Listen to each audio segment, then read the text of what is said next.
Good morning, teachers and my dear friends. The light of the world, the beacon in the dark, and the hope that gives us strength to survive is our teacher. We celebrate Teachers' Day on 5th September every year, a day kept aside to honor the gifted souls who work every day to make sure that the future is bright for all of us.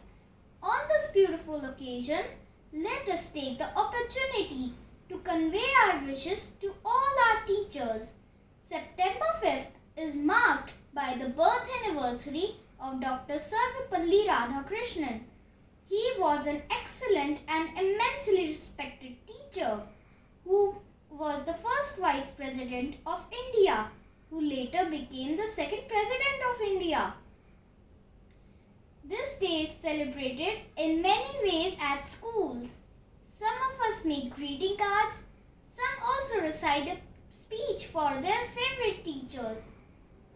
Any idea how do we celebrate it during current virtual times?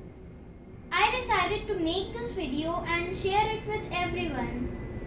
Now what shall be your way? Teachers are the backbone of our society. Parents give birth to a child and teachers mold their child's personality and provide a bright future.